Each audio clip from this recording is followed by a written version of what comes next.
Sara? Ia uite-te, mamă! Ia uite-te aici! Mâncărică pusă, aranjată pentru fată. Ia să vedem cum se descurcă Sara. Bravo, Sara! Bravo!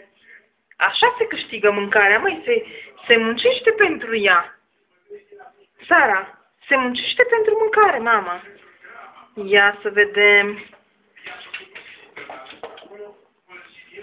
Bravo, mamă, bravo! Fata muncește pentru mâncare, măi. Fata muncește pentru mâncare. Da, Sara. Bine, Sara. Sara, uite aici mâncărica ta. Ia uite, ia. Ia, ia, ia. Ia. Bravo, Sara. Sara, e bun, mami, salamul. E foarte bun, mamă, foarte bun. Te descurci? Mai Sara, te descurci să ți-l iei? Ia uite cum stă salamul aici, ia. Ia uite, ia. Salamul, mamă, ia. Salamul, mamă, ia. Opa! Bravo, Sara. Vezi? Așa se câștigă mâncarea. Trebuie să te zbați un pic pentru ea. Da, Sara? Ia vine încoace, mamă, ia, ia. Ia. Ia, mamă, ia. Ia. Uite cum stă mâncărica aici. Opa!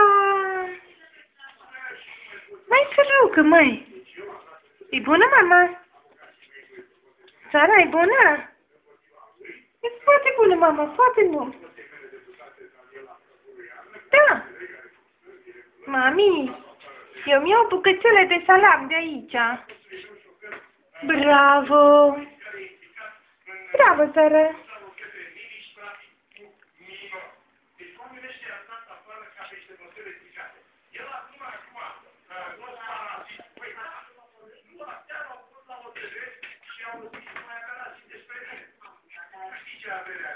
Deci vedeți cum se descurcă fetița mea. Fata mea e descurcăreață, măi. Face și sport și mănâncă în același timp. Cine a mai văzut așa ceva? Cine? Cine a mai văzut așa ceva?